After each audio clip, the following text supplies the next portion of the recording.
bien-aimés dans le Seigneur, shalom. Shalom. Alors, vous êtes en train de faire la sieste ou bien vous êtes en train de digérer? Shalom. Amen. Je vous demanderai d'acclamer le Seigneur.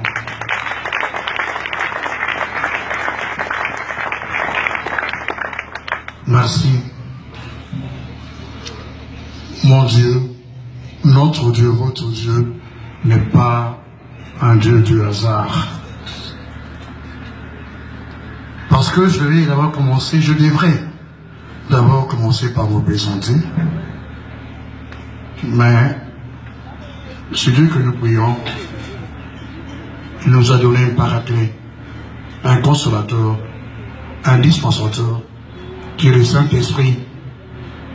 Si vous pouvez jeter un coup d'œil sur le dépliant qu'on vous a remis, vous verrez très bien que pour aujourd'hui,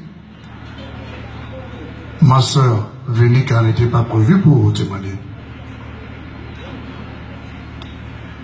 Je dirais à notre discernement au berger que Dieu te bénisse, parce que c'est le Saint-Esprit qui a parlé à vous, membres du discernement, et à vous, le berger, pour que la sœur Vénica passe en premier avant moi. J'ai admiré votre silence quand la sœur témoignait. Elle m'a déjà présenté, sans vouloir me présenter. Moi, caricature, que les gens caricaturés. Je fréquente les féticheurs, les marabouts. Mais aujourd'hui, le Saint-Esprit a parlé par la langue de ma sœur pour vous dire que la grâce qu'elle a reçue, la bénédiction qu'elle a reçue, elle est passée par moi, passée par le grand-père et par moi. Acclamez le Seigneur. Donc, le frère Yannick l'a dit après, dernière dame. Donc, vous comprenez qui suis-je. Je m'appelle Joseph Forgier Nyokalongo. Je suis Josa pour artistes et musiciens. Je suis né le 7 septembre 1953 à l'hôpital des Congolais, actuellement hôpital de référence de la ville-province de Kinshasa. Je suis né des parents catholiques. Je suis issu d'une famille de 2 enfants, dont ma sœur aînée et moi. Ma sœur aînée qui m'a quitté depuis son âge de 22 ans en 72. Parce qu'elle était née en 50, on avait une différence de 3 ans. Mes parents catholiques, ils ont fait un travail pour nous, leurs enfants. En ce qui nous concerne, moi et ma soeur, à chaque fois qu'il y avait un problème dans la maison, où quand il y avait la disette, mon père et ma mère, c'était le rosaire. Comme ils étaient membres de la Légion de Marie, d'abord de l'église Saint-Pierre, et puis de la paroisse Saint-André qui a été créée après. Et c'est de là où je tire ma foi. Un exemple, ma mère, elle est morte au retour des champs. Elle est morte au village parce qu'elle avait accompagné ma soeur qui était malade, comme du côté paternel avait demandé qu'elles aillent au village auprès du petit frère de notre père pour qu'on essaye d'en parler. Ma soeur a décidé, 3 mois après leur voyage, et ma mère n'arrivait plus à manger, mais elle allait toujours au champ. Et c'est là où on l'a découverte morte avec son chapelet à la main. Donc il faisait son rosaire avant de retrouver sa case. Acclamez le Seigneur. J'ai eu une enfance difficile. Difficile sur le plan matériel. Parce que je suis issu des parents dont le père fut le premier travailleur de la société Philips, Congo, et ma mère, une vendeuse de bananes au marché. C'est pour cela, chaque fois, avant de témoigner aujourd'hui, je ne l'ai pas fait, j'ai dit que je suis la preuve de la miséricorde et de l'amour de Dieu.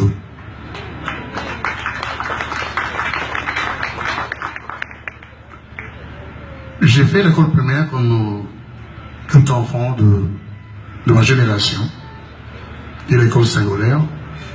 À l'école primaire, j'ai commencé ma première année primaire à l'école Saint-Pierre.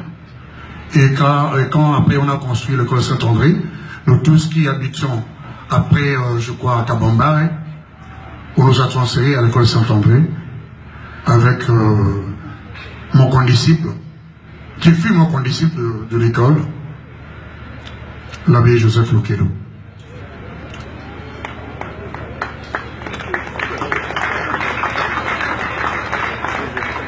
Comme je disais, oui, Dieu est le père des orphelins. Mon père mourut, j'avais 11 ans. Ma grande soeur avait 14 ans. Ma mère, vendeur de bananes, elle ne pouvait pas arriver à supporter mes études. Dieu s'est arrangé les choses. Comme mon père était le premier travailleur de Philips Congo, il est décédé après 19 ans de loyaux services auprès de cette société. Cette société m'a pris en charge pour mes études. Et comme j'ai dit, Dieu a mis des mains pour me recevoir. Et parmi ces mains, il y avait ce prêtre, Scott, qui était le vice-provincial de Père Scott ici à Kinshasa, le père Gabriel Bell, père son âme. C'est lui qui a fait tout pour que je puisse avoir mon inscription au collège Albert Ier. Parce que dans le temps où tu ne peux pas avoir accès là-bas. C'est grâce à ce prêtre que je peux avoir mon inscription. Et voilà. J'ai pas beaucoup de temps qui m'a été accordé par la modération. Et j'ai pas pu continuer toutes mes études jusqu'à la fin. Parce que j'avais une soif. Étant enfant de chœur, je chante à l'église Saint-André, que j'ai commencé dès l'âge de 9 ans, après ma première communion et la confirmation, ensemble avec l'abbé Jeff, nous servons les messes, nous chantons à l'église. Et j'étais tellement adulé par les fidèles que si j'arrivais parfois à avoir l'argent d'acheter mes beignets, ou mon pain, ou mon cervelas, qu'on appelait dans le temps boudet rouge, le colavea, c'est grâce à ces différentes familles de la paroisse qui, par ma voix, quand je chantais, parce que dans les temps, il n'y avait pas seulement la messe de l'Eau-Bouillon le vendredi, hein, c'était chaque jour, de lundi à vendredi, et c'est à partir de 5 h du matin. J'étais sollicité par toutes ces familles. Parce que dans le temps, c'était la famille beaucoup plus de nos mamans, de frères et sœurs sud-ouest africains, de Boubou, qui étaient dans les quartiers environnants, qu'on appelle aujourd'hui les quartiers Ngwaka, le quartier Rué. Et qui m'invitaient à chaque fois, et après la messe, j'avais une petite enveloppe. Et j'ai une soif d'aller au séminaire, au petit séminaire. Et ensemble avec l'abbé Jeff, je crois que nous avons commencé notre retraite ici, dans la salle où la communauté prie, avec la projection d'un film qui racontait l'histoire d'un prêtre, comme si c'était aussi mon cas, qui avait un filleul, qui l'a encadré de son jeune âge, qui est allé au séminaire, et c'est le jour de l'ordination de ce garçon qui est devenu prêtre. Ce prêtre rendit l'âme en pleine messe, en pleine ordination de son filleul. C'est ce film-là qui nous a été diffusé. Je crois que c'était pour nous fortifier ou Je ne sais pas encore. Et après cela, il y a eu des conflits dans la famille. D'abord, l'archidiocèse avait décidé que pour aller au séminaire, il fallait d'abord faire 2 ans de cycle d'orientation. Donc après les études primaires, on ne pouvait pas partir. Et ma vocation s'est enfouie. Et comme je dis, n'ayant pas les soutiens pour continuer mes études, comme on a changé, il y avait les chefs du personnel qui changeaient dans la société.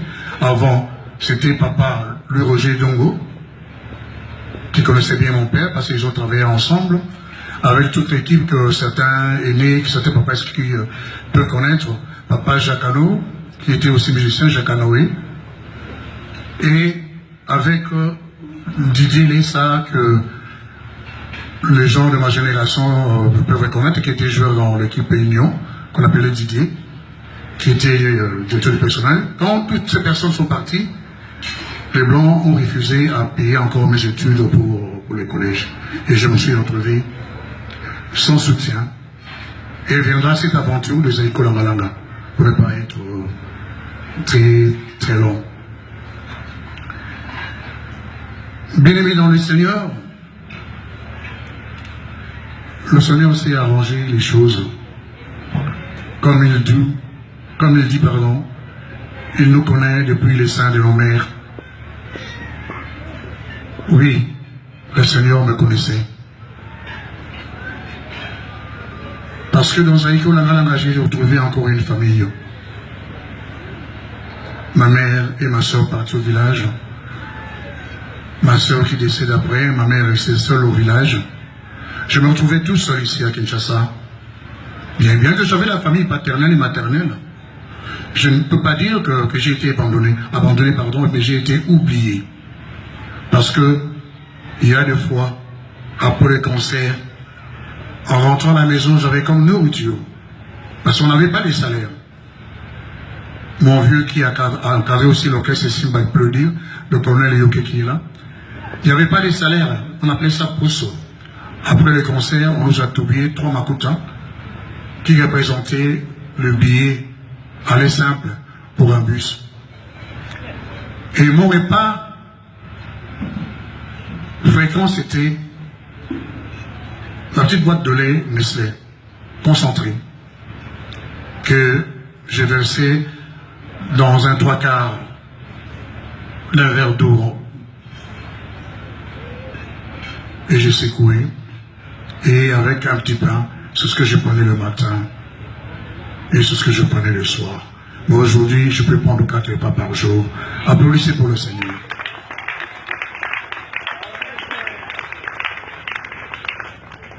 Même certaines charcuteries que moi, je n'ai pas pu goûter à mon enfance, mes enfants le goûtent aujourd'hui. Et dans cette aventure de Zaïko Langalanga, Dieu m'a fait grâce, Dieu nous a fait grâce. Nous avons cheminé. Oui, c'est ce que certains, beaucoup parmi vous attendent, le fétiche de Zaïko. Beaucoup sont venus nombreux pour écouter Jossa, Alba, Moutata Bakunda, Negipanza, Zumbo, Devatikelaï. Le fétiche dans Zaïko, si, il y en a une. La pratique.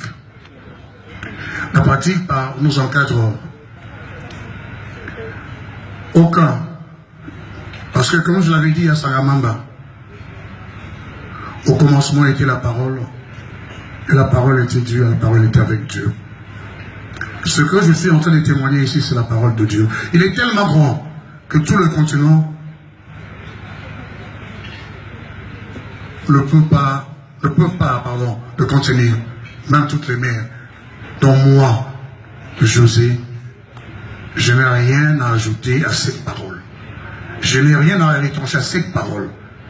Parce que on est dit que Jésus est le chemin, la vérité et la vie. Quand vous parlez de la parole de Dieu, quand vous parlez de Dieu, il faut que vous soyez dans la vérité. Parce que vous êtes sur son chemin. Parce qu'après cela, vous aurez la vie. Ce sera la vie matérielle. Moi, je vous dis que le fétichisme, là, je sais, mais avec nos encadreurs, aucun parmi nous, comme on dit, ça Kinshasa, peut-être on a que ça soit mon frère qui est parti par Parima, et voilà comme avoué la naïveté. Mais qu'on fasse des incantations avec tout le groupe, jamais, aucune fois. Aucune fois. Aucune fois. Mais je reconnais qu'un de nos encadreurs avait initié un de nous, qu'on avait planté une aiguille. Et quand en ce moment-là, avec les croyances, il y a nos aînés qui dérangeaient, qui envoyaient des gens ou les esprits dans nos concerts, et cette aiguille bougeait. Et c'est lui-même qui me l'a dit. Quand vous écoutez certaines personnes déclarer que je suis cofondateur des AECO, suivez mon regard. Mais moi personnellement et d'autres, aucun. Raison pour laquelle, par la foi que j'ai reçue de mes parents, à notre retour d'une tournée européenne en 1995, rien ne marchait dans les écoles en Alanga. Rien ne marchait. Je ne sais pas si c'est Satan qui m'avait inspiré d'intituler même un de nos albums Sans issue. Effectivement, il n'y avait pas d'issue. Amen. Comme j'ai cette foi que Jésus est mon Seigneur et Sauveur, c'est lui qui donne tout, c'est lui la réponse à toute question, c'est lui la solution à tout problème. Et je ne suis pas allé à gauche chercher un féticheur. Je courus ici à la cathédrale, trouver mon frère, l'abbé Lekelou, qui était recteur, pour lui dire, voilà, ça ne va pas dans le groupe. Je suis obligé d'amener tout le groupe ici pour la prière. Il était tellement chargé qu'il nous a confié au berger du renouveau de Lingala ici à la cathédrale. Et lors de notre première veillée de prière dans cette cathédrale, le Seigneur nous parla dans Agir.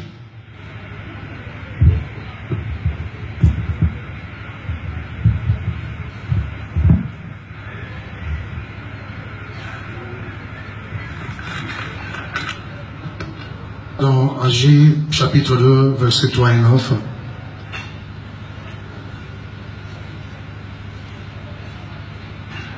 Je lis au nom du Seigneur. Quel est parmi vous le survivant qui a vu cette maison dans sa gloire première? Et comment la voyez-vous maintenant? Telle qu'elle est, ne paraît-elle pas comme rien à vos yeux?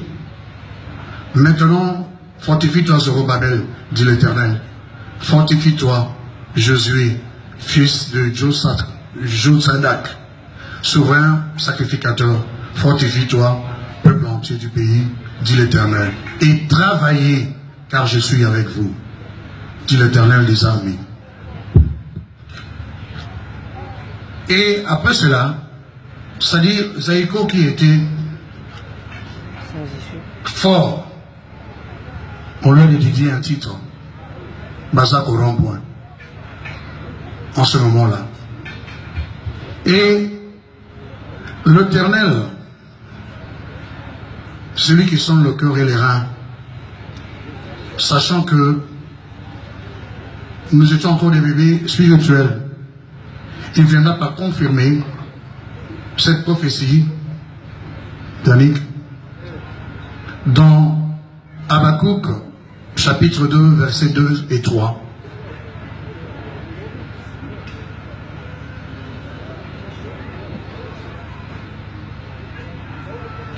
Habakkuk, chapitre 2, versets 2 et 3. Car C'est une prophétie dont le temps est déjà fixé. Elle marche vers son terme et elle ne mentira pas. Si elle tarde, attends-la, car elle s'accomplira certainement. Amen.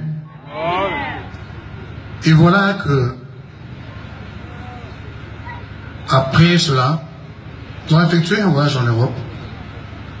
De retour, rien n'allait toujours.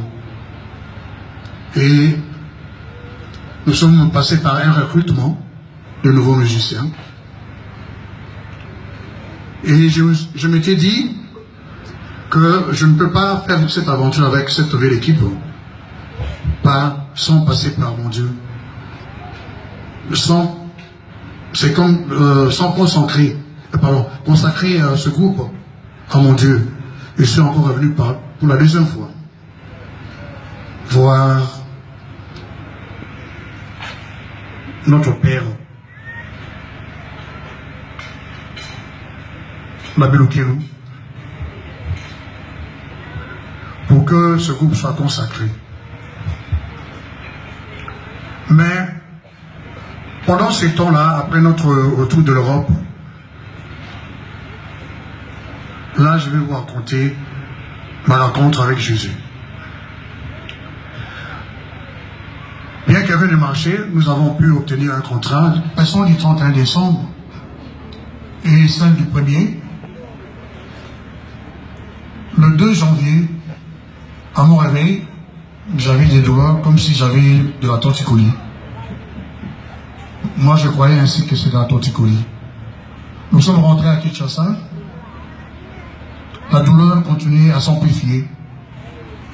Et un dimanche, pour les gens qui nous fréquentaient en ce temps-là, ils savent que avant qu'il y ait le Ngossma, j'ai chanté tout ce qui est les vieilleries de l'Obstiquelo, c'est national. Ce jour-là, je n'arrivais pas à faire les notes plus hautes. Quand j'avais très mal, en voulant sortir du bar pour rentrer à la maison, un de mes collaborateurs me dira, président, aujourd'hui on a dit que aujourd'hui changer au conduit pas, aujourd'hui on a. Problème il y a, on a eu moyen mais j'en ai parlé à coach de la mission Moro équipe. En faisant formation dans le Japon, à Tétaran, dans ma, comment dirais-je, dans ma produit nucléaire, à 8h de retard, il est à 9h. Et le lendemain, quand je prenais des antidouleurs, je n'ai pas pu me réveiller à 9h, je me réveillais vers 16h.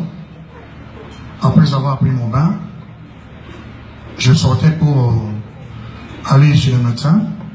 Je trouve que tout mon état-major, c'est-à-dire tout mon collaborateur, le secrétaire, le chef d'orchestre, tout le monde était là. Je lui dis, oh, qu'est-ce qu'il y a? Il dit, non, mon président. Tout ça, on a depuis 9h, là, mais tu vas vous déranger. Tu n'es pas docteur. Oh, c'est si grave, oui, il y a une solution, pour nous envoyer. Enfin, nous sommes partis. Nous sommes arrivés. Le médecin n'était pas là, comme il était coach d'une équipe. Il était parti en entraînement. Il nous a laissé le message comme quoi on devait revenir le lendemain. Et le lendemain, nous sommes revenus. Je me suis présenté.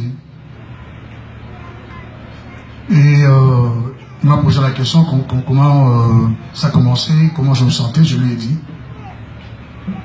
Il a dit ok, ça va. Si tu peux aller dans la cabine, te déshabiller, tu reviens avec ta culotte. Je suis revenu. Ils ont commencé à m'immerser avec ces kinésithérapeutes, avec les produits nucléaires et tout, pendant au moins une demi-heure. Après, il me posa la question, ça va? Je dis oui, le docteur, maintenant, ça va un peu mieux. Alors, il me dira non, c'est pas encore fini. Il me dit donc là, maintenant, tu dois faire encore un autre traitement, mais c'est comme une sauna, une box, avec plein de lumière. Il me dit, tu vas rester dans cette box pendant 15 minutes. 7 minutes après, je crois, il revient. Il regarde. J'avais dégagé, je crois, déjà 2 cm les sueurs. Il me dit, Pedro, c'est pas normal.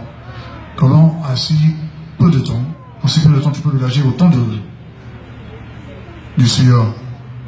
Il me dit, ok, reste encore dans 5 minutes. Je l'appelle, il revient. Il me donne la serviette, je me suis, il prélève 2 fois la sueur.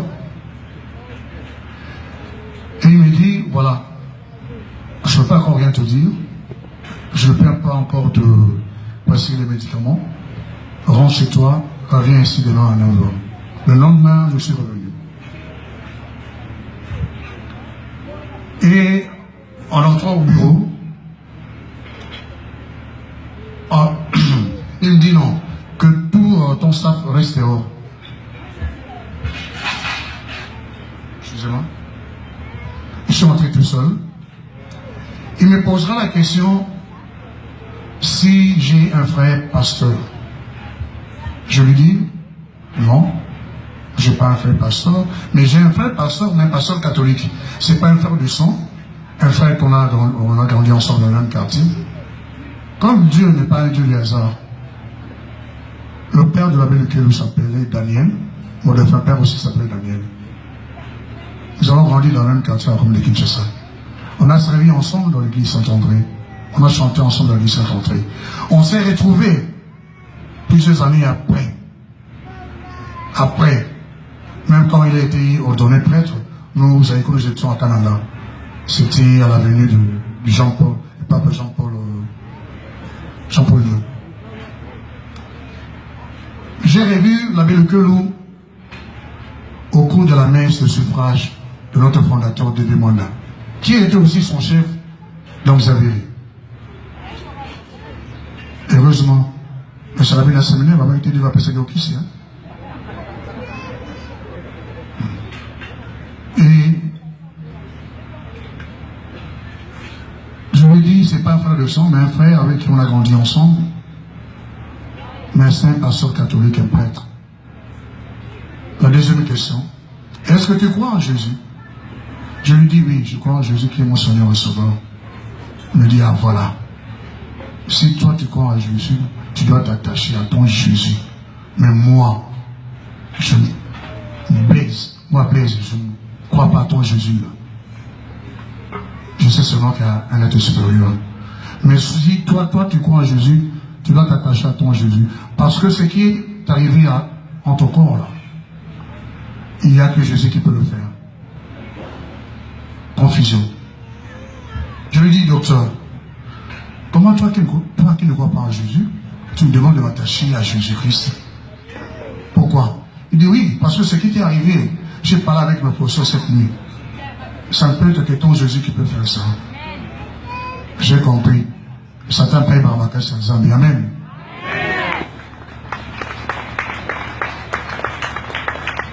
Je lui dis, ok. Après, il a fait ses calculs, il m'a précisé le médicament. On devait payer un montant qui allait dans les 3500 pour un traitement pendant 15 jours. Il me dira ceci, entre novembre, vers fin novembre 96, 96, et janvier 97, tu étais où? J'ai commencé à réfléchir. Il dit, ah oui, j'étais à Londres, nous étions bloqués à Londres, parce qu'on n'avait pas le visa de la Belgique, parce que là, il n'y avait pas encore les États Schengen. Pour rentrer à Bruxelles, on devait attendre nos visas. On a traîné pendant plus de 5 mois. Nous sommes rentrés à Bruxelles, je me rappelle, un 22 décembre. Il me dira, voilà, tu as été empoisonné. Comme on dit à Lingala, pour moi, j'ai été empoisonné. Dans quelques jours, je vais mourir. Il me dira, non, n'aie pas peur. Tout ce que je t'ai prescrit, je vais te corriger. Je lui dis merci docteur. On a versé la compte. De là, je suis dirigé tout droit à la cathédrale, retrouver l'abbé Lequelou. Pour lui dire, voilà monsieur l'abbé, le mal que j'avais, voilà que là, je sors d'un cabinet médical, d'un médecin thérapeute qui a étudié au Japon. et qui me dit que, excusez-moi parce que j'ai plus mon syllabus ici,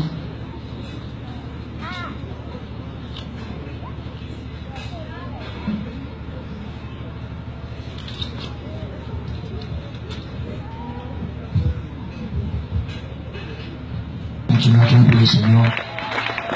Et aujourd'hui, comme c'est le sujet sur le thème de notre triduum, car d'une retraite le 23 janvier 2012, mais j'aime garder tous mes témoignages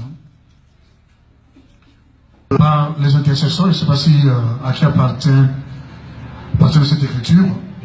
Le Seigneur dira ceci: pour l'appel de mon serviteur Joseph. Joseph, c'est moi. C'est selon le modèle de mon serviteur Samuel. Dans 1 Samuel, chapitre 3, versets 1 à 10. Avec comme mission, Ésaïe 12, versets 4 à 6. Voilà. L'histoire de Samuel, je crois, beaucoup d'entre nous le savent. Samuel savait le Seigneur avec Élie. Et une première fois, il a entendu une voix qui l'appelait Samuel. Il courut vers Élie. Il dit: mon Seigneur, je suis là. Et il lui dit: non, non, je ne sais pas appeler. Rentre dormir. Il rentre une deuxième fois la même chose. Une troisième fois, Samuel lui dit: cette fois-ci, si cette voix t'appelle, dis-lui: me voici. Bien-aimé dans le Seigneur, aujourd'hui, je dis à mon Dieu, pour l'accomplissement de toutes ces promesses, mon Dieu, me voici. Me voici dans ton champ. Amen.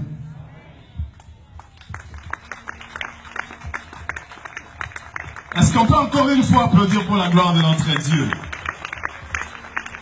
Est-ce que tu peux te lever avec des applaudissements, s'il te plaît?